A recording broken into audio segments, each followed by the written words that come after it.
So Admiral Bill is going to show us how to turn a platter, and you should be honored for a couple of reasons. Number one is he went all the way to Ireland to see Glen Lucus to learn how to do this. And number two, this is the first demo he's ever done. So that's no cheering from the cheap seats. Okay, y'all behave. Thanks, Jack. Bill. Thank you. So my name is Bill Leigher. I've been turning for about 4 years.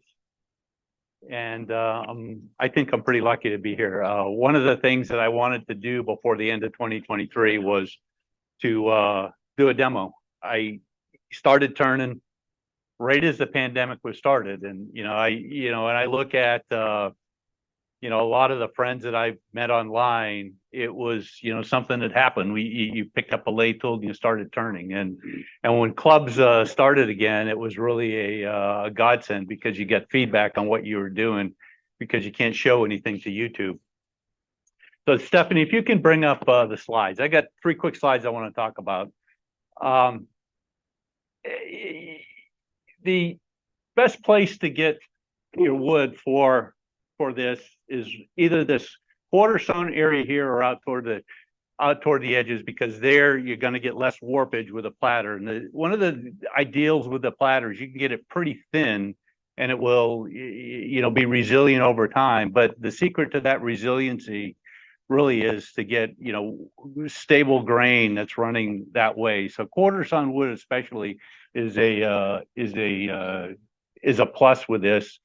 We all get our wood where we get our wood.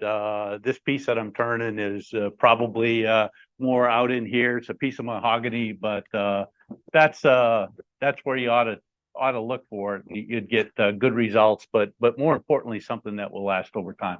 Next one, please. The design here, start with the edge. What you're really looking for where that curve is to be able to have that thickness change as you go through there. So you got a pretty thin rim. You got that transition down to the base of this platter. And you can see there, I've got one here that I turned. This was the practice piece. I'll turn it around, but you see that the shape can be just about anything you want it to be. That one is a lot deeper. I'll give this one to Bill. That a bit shorter, and the difference is I started with a 2-inch blank on one. I started one with a blank that's probably closer to 1.5 inches, and that gives you some design changes. You can probably get away with a 3-inch piece, and it becomes more of a shallow bowl than a platter. But that design thing, and we lost the chart.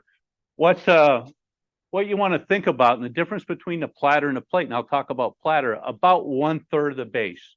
I've got a 12-inch blank here. I'm going to have about a 5-inch base there. And with a platter, you're going to stack donuts on it. You're going to stack muffins on it. You're going to carry sandwiches on it. And you don't really have to worry about that stability in the middle. If you're going to have a plate, something you might, eat off, you got to have that base that goes out all the way to the edge out here. So that's, kind of the design choice that I'm making with this.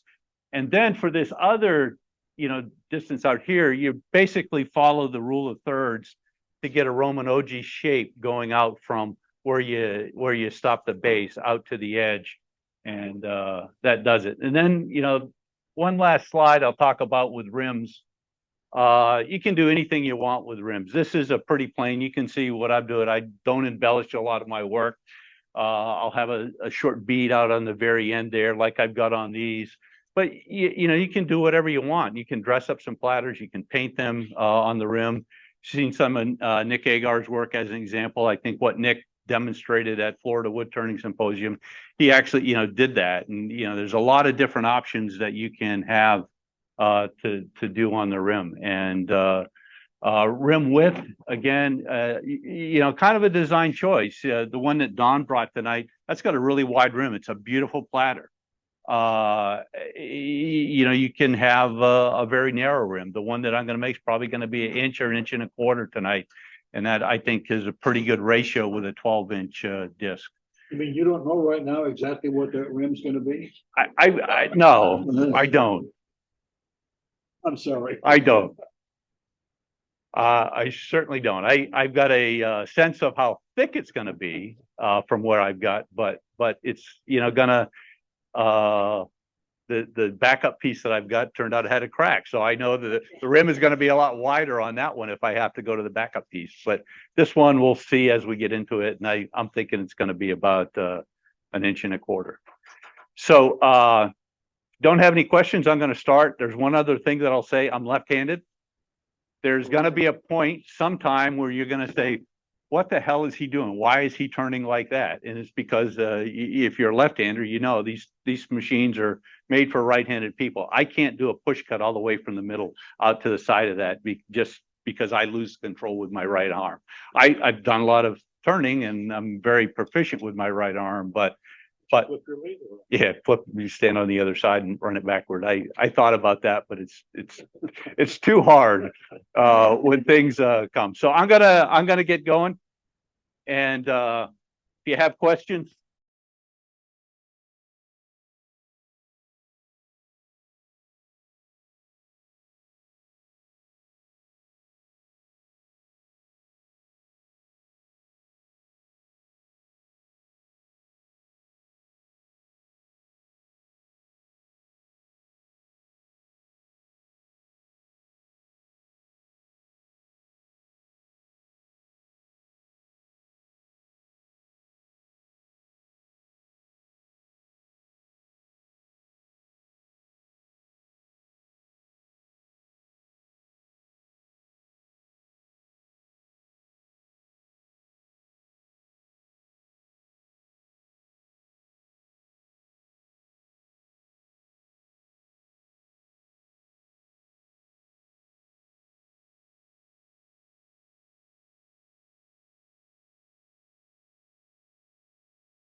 Thank you.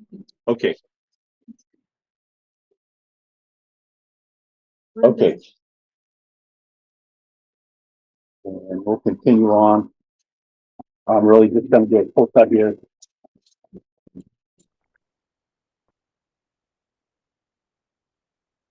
Just a little bit more and we'll have it flat.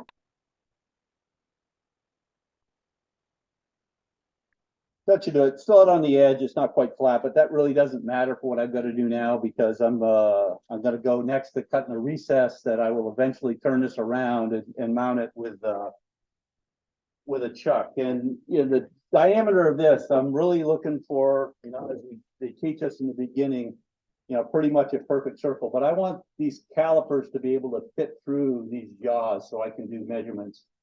In the end, I want to get down to about a 1/4 inch thickness with this as I finish and being able to get all the way into the center as you get close to that. So that's gonna be it.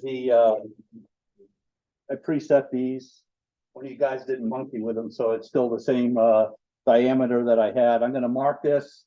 I've got just standard calipers. One end is sharpened. That's the one I'm gonna scribe a line with. The second one's dull, so I don't get a catch back there. I'm gonna move this up just to get it kind of on center. I'm gonna cut my speed down a bit. And I'm gonna sneak up on this.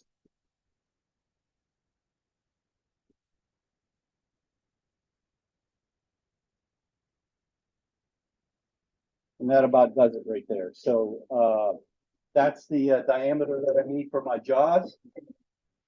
I'm going to use a scraper, and Stephanie for this overhead one. I've got this scraper. It's got a piece of tape on it that I get rid of, but that will allow me to get a pretty good cut in like that. And I'm going to finish this with a skew just to sharpen it up. One of the things you want to do when you have this, and it gives you a little bit more room to work with, is this recess is going to be domed. So it's going to be deeper where the jaws are going to seat than it is in the center of the platter. And that gives you a little bit more depth. So that's what I'm aiming for there, is that dome kind of feeling in the bowls that the platters that I turned around, it had that. So lower this back a bit.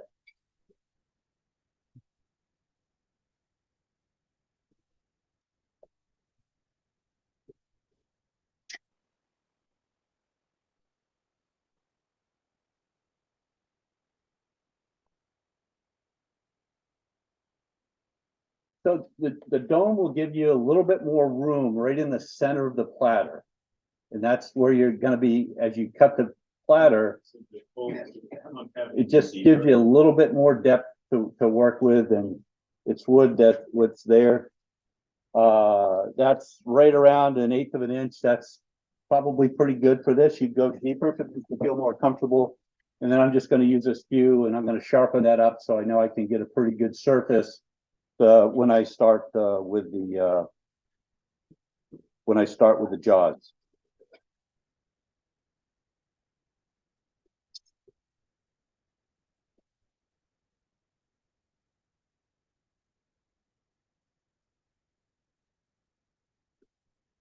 And that's pretty good. It's got a little bit of an angle on it that will work with those Vicmarc jaws. So now I'm gonna start to think about this layout for the underside of this. And this is just about 3 1/4 that recess. I want to go right about 5-inch base. So I'm going to mark that out.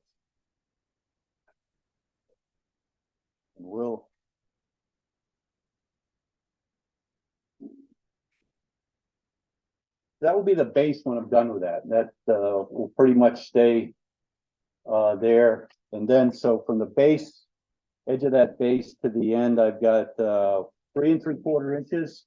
Again, you know, rule of thirds is about right here. So 1 inch out in here is where I'm really going to make that sharp thing for the bowl, and then you know someplace right in here for the OG. So you'll see as I cut that, and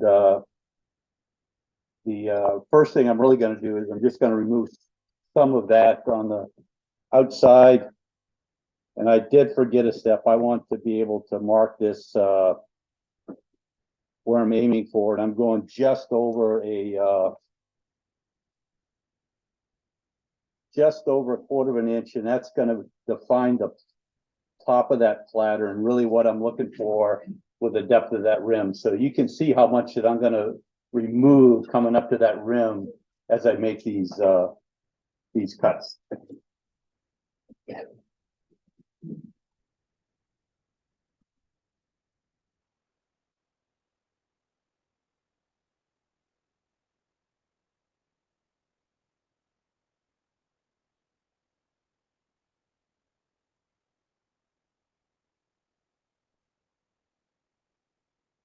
So one of the things that you saw, you heard that bouncing, and that's how quick you really get some deflection in that as you remove some of that. So eventually when I do some rim work, I'm going to really have to stabilize it out here as I do some final finish cuts around that rim. But it doesn't take a lot of wood being removed from this to be able to start to get it bouncing a bit on me.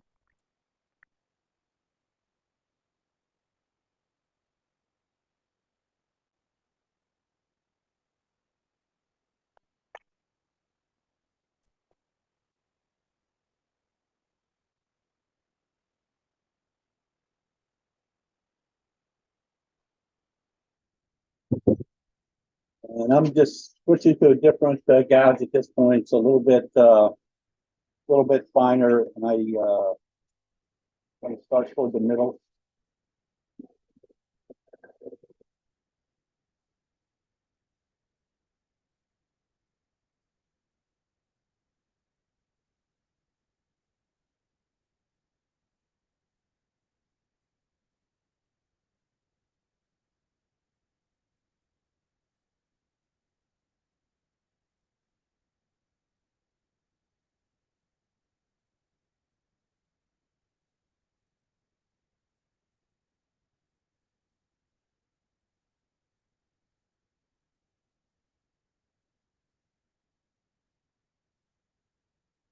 So there's one ridge I've got to work on a bit here.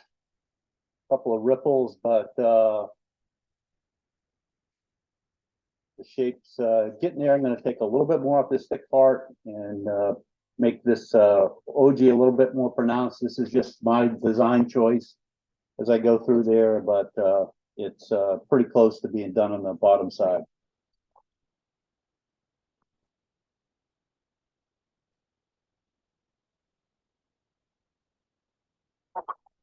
And I'm not going to do any sanding tonight. I had thought that I would perhaps do some inside this recess, because you really can't get back to the recess. I always can put it on cold jaws, but you know, one of the great things about mahogany, you can get a really nice finish there. So I've got a decent finish enough there.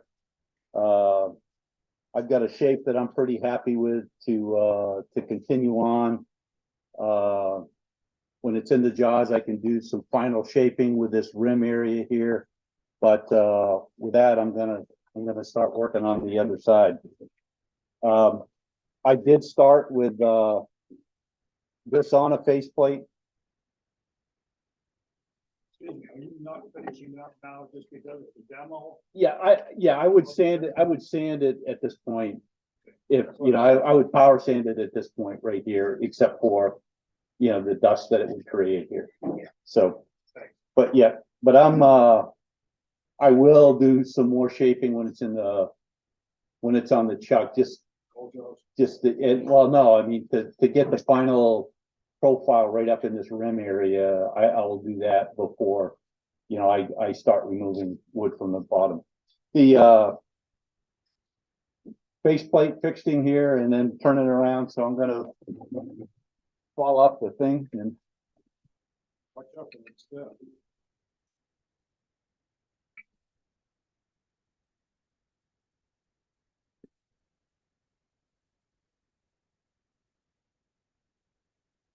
so you think about all the things that can go wrong in the first demo. So I charged the battery, but I brought a screwdriver too.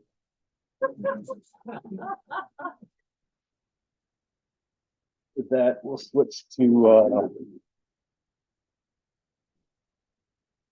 Jason's advice was, do not forget the wrench for your chuck.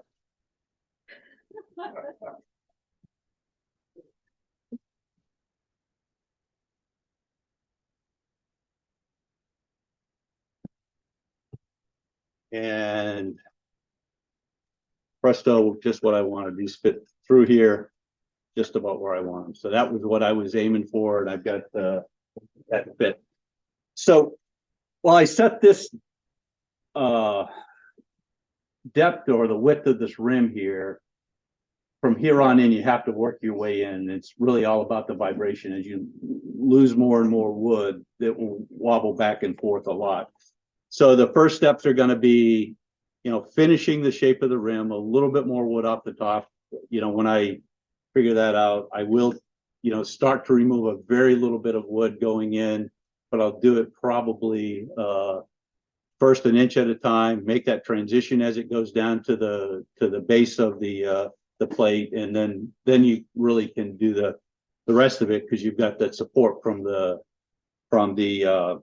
jaws as you go down there. But how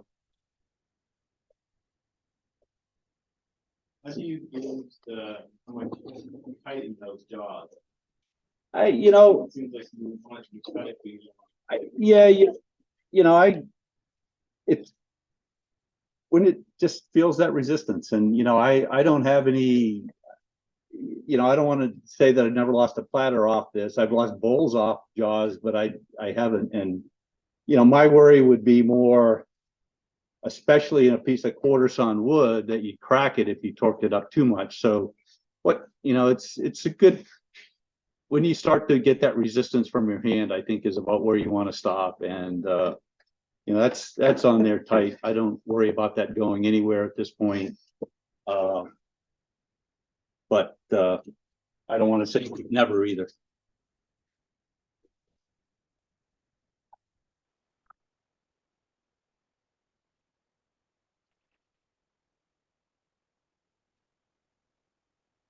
I put this here somewhere. Here you go. Okay, so rim width, I'm gonna start to look there. It's 1.25 inches that I've got, and when I look here, 1.25 inches, it's really where it starts to get thick. So that's the thing that you want to be thinking about. You can really have a pretty thin rim here, but you want to increase that thickness as you make that transition, and it goes down to start the base of the plate. So that's with that. I'm gonna go back to this finer gouge again.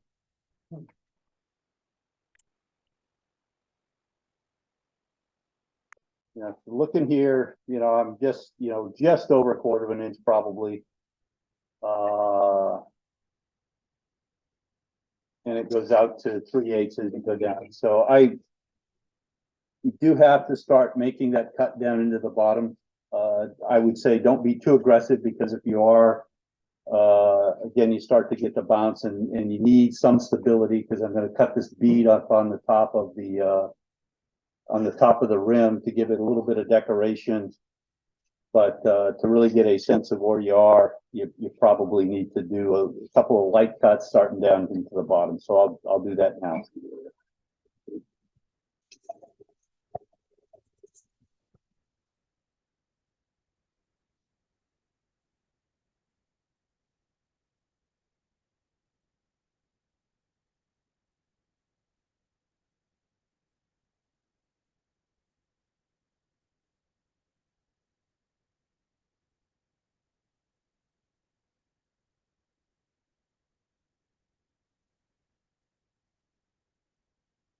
Okay, so that's about where I want to be. I do want to maybe take a little bit more off this backside. So I'm going to switch the tool rest around, and I'll make some light cuts.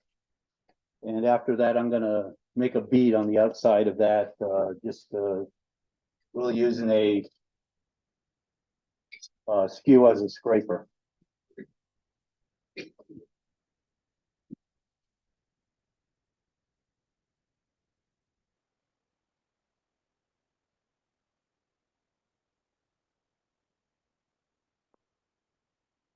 Starting to feel pretty good. So we all know our hands are important in this process as you go along. So got it there. While the tool rest is there, I'm just going to pick up a point tool. I'm going to just scribe a little line around here. That's going to define one part of the bead on the underside of this bowl platter. And I'm eyeballing that, but that's about 1/4 inch. Back to the skew. I do want to bring this tool rest up a bit. It's been there for the bowl gouge. I'm just using this skew as a scraper.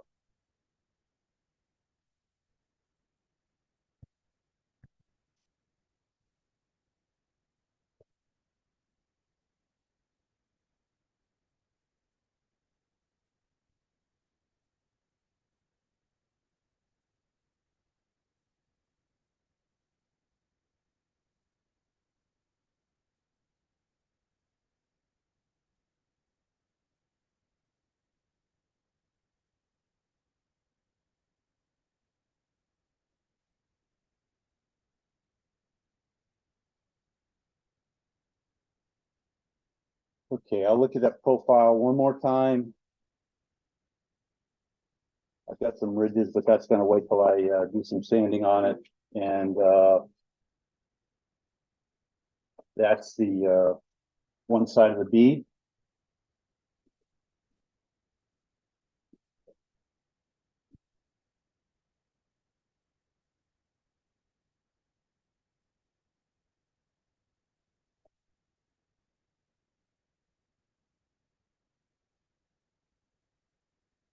And I'm gonna remove a little bit more, of this wood right in here in the bottom. And what the effect that that's gonna have, it's gonna be tilting that rim down toward the center. So it gives you a little bit better feel in your hand as you pick it up.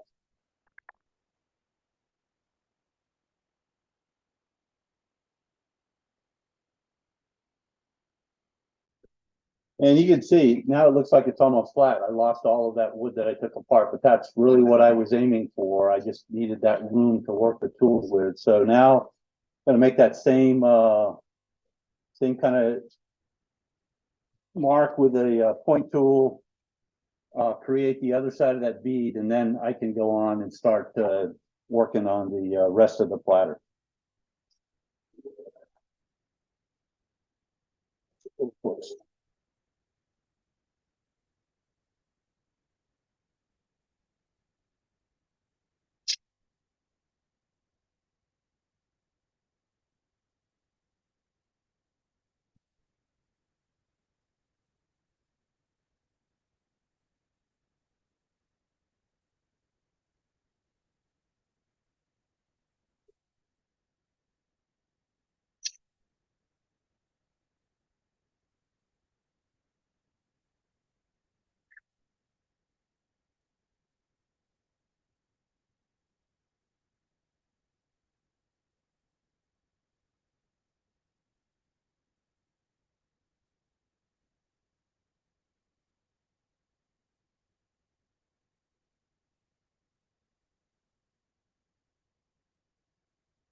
You all saw that.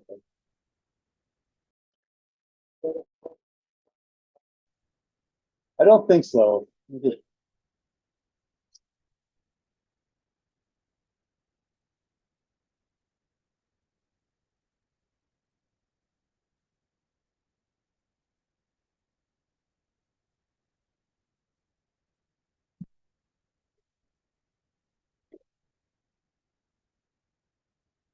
No, there's I'm in pretty good shape there. So I want to just work on this form a little bit more.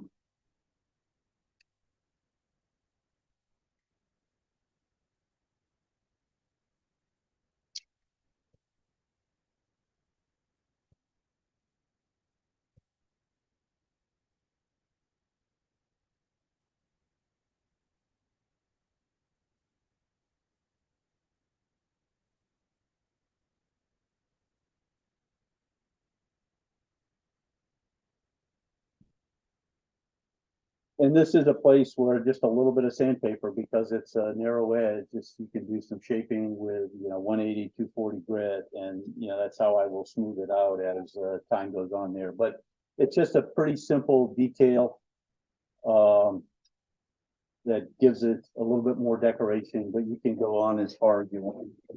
So we'll look again at the space there. I got plenty of space. You probably can't see that, but I've got almost 3/4 of an inch right where that transition is going to start. And going back in here, I've got still almost 1.25 inches when I get down to the very base. So I got a lot of room to work with. I'm gonna take now a little bit more of this wood out, get that transition from the rim to the base, go from there. Any questions? I'm right around 950. When I, first put this on, that was the place that hop and stop, from there, and I'm pretty comfortable turning with that speed with this size platter.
that, transition.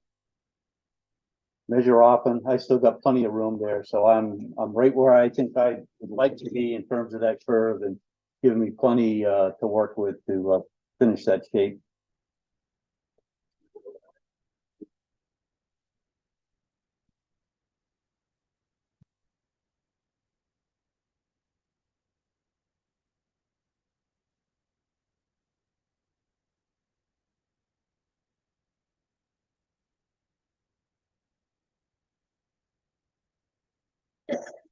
And this is pretty stable. I mean, it's, I think the test piece which is a 10-inch piece, that was jumping all over this place when I started taking that, and I'm not feeling that kind of vibration and deflection, the way that, you really can with these. And, you know, this is a really dry piece of wood, so that probably has a little bit to do with it, that, just stable and tight grain like you get with mahogany.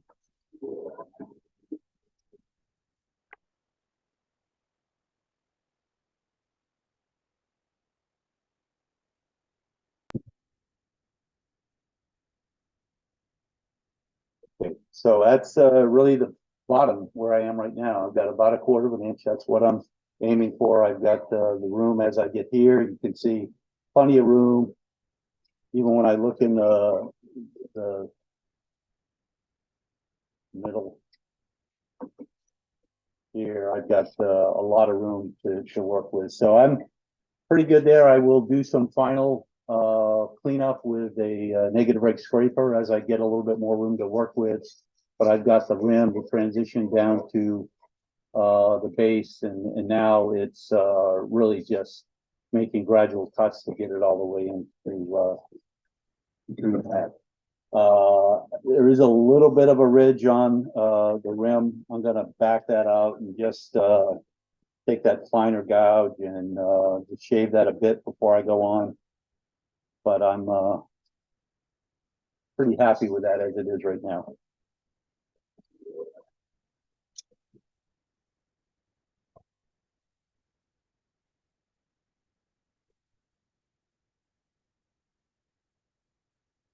That's, a decent finish without sandpaper at that point. So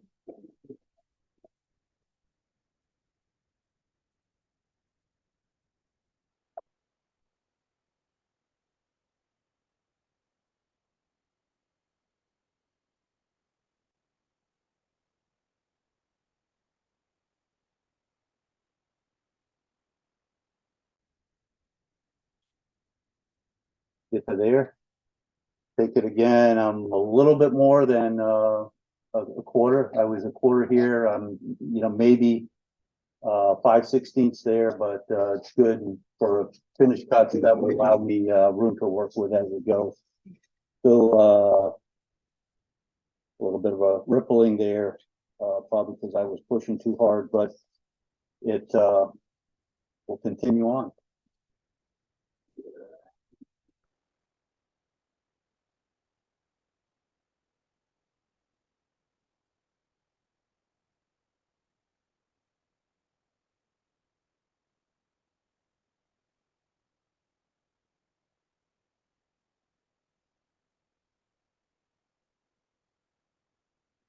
Okay. Time for another check. Where the outside of that base is, still about that 5/16. Go into the middle. I've got, almost a half, and that's because of that dome that I left there. So you got, more room to work with as you go through. So I'm going to, make, a couple of light cuts with the, other and sharper gouge at this point, and, then clean it up with the negative rake scraper.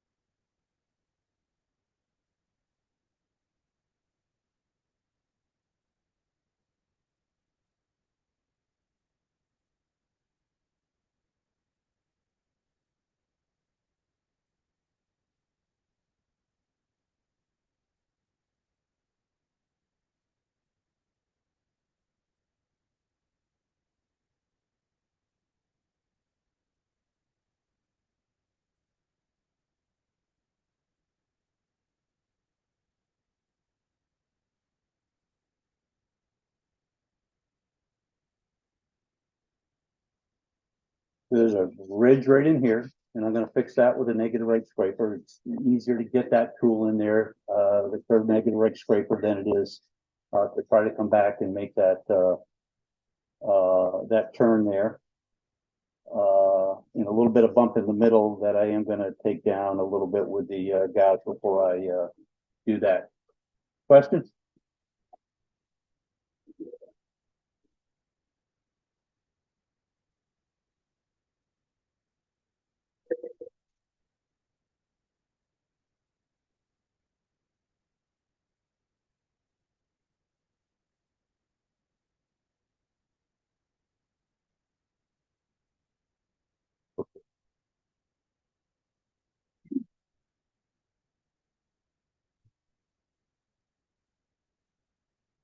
So this is, where I know that I'm gonna get some bounce when I start using this tool. So the rag is really just gonna be a pad so I can get some friction on the outside of this. I can hold it here pretty safely. I don't think it's gonna get caught up in anything. It's got a smooth surface there. But I'll get that ridge and then get a little bit more of a slant down into the bottom.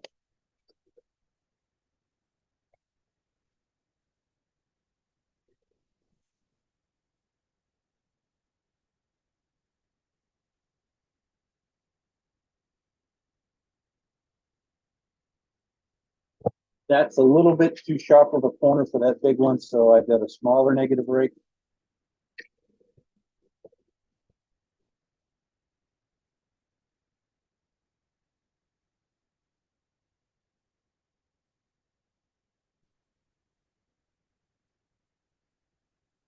The ridges there are gone, so I just continue to work as I go in, smooth those ridges out a bit. The idea is, find where the ridge is, work a little bit on each side, don't attack the ridge, but smooth it out as you go.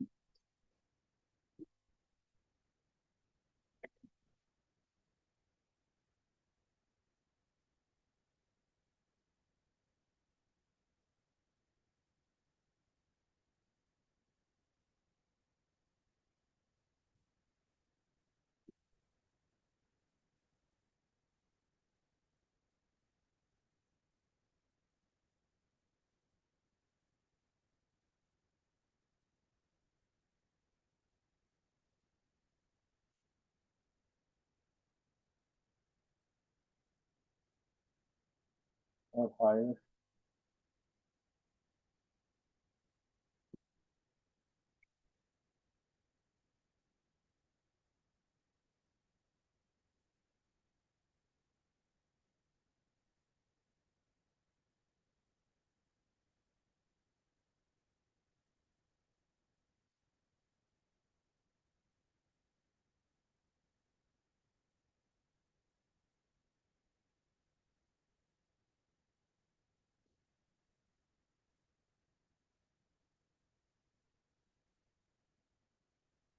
I need to work this area just a little bit more. And then I've got a pretty good place to start sanding when I do the finish sanding on that. But there's a little bit of a bump out toward there. And I want to work that now.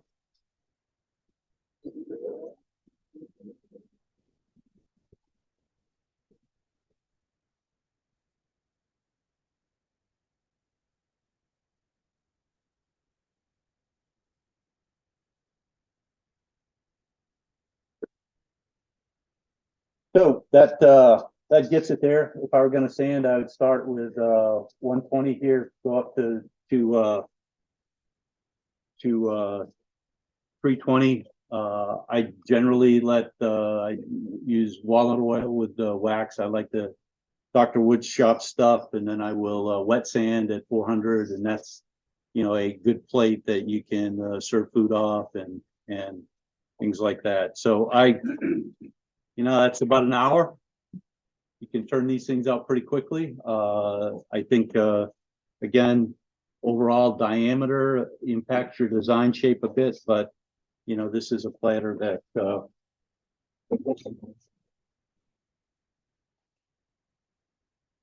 is there for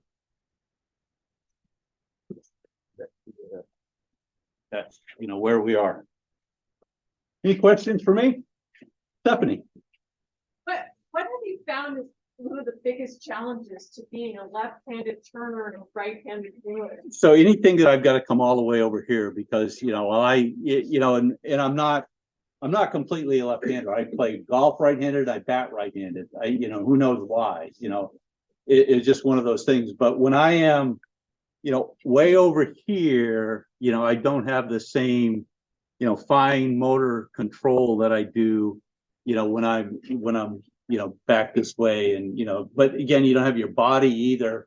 You can use your body as a lever for that. But that's probably the hardest thing for me to do, to get a nice push cut, especially from the center out to the rim on a platter like that, or a bowl. I have the same challenge with a bowl.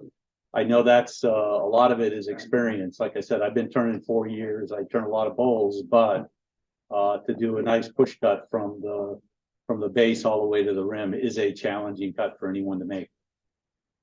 You ever turn in reverse to do the inside of a bowl and work on the backside? I never have. Who does that? I think Stuart Batty does that a bunch, and I've seen it. These jaws I could do it with a smaller bowl because I've got the room, but I've never done that. Yeah. Can you repeat how you finish plates? Yeah. So I'll go through normal power sanding. I'll go to 320. At that, I'm looking for tear out all the way along. When I'm satisfied there, it's the Dr. Woodshop walnut oil and carnauba wax. That's generally what I finish with. I'll let it set for a day, and then I will wet sand with 400 sandpaper, and that I'm pretty satisfied with the finish, especially with a piece of really tight grain mahogany like that. You can get a great finish. When you say wet sanding, that's just wet sandpaper? I'm using the same oil and just dipping the wet and dry sandpaper in that same oil, and just using it as a lubricant to be able to do that sanding. You get a really open grain wood, it can have the effect of filling some of the pores, and that's one of the things that in flat woodworking you'll do a lot. You don't get quite the same effect if you're turning, but you can get some of the pores filled with that wet sanding too, if you get a really open grain oak or something like that. Fabulous. Yeah. First time. Great job. Thank you. Thanks, Jack. Great job. Thank you. Thank you. Thanks for having the confidence to let me do this. I appreciate it.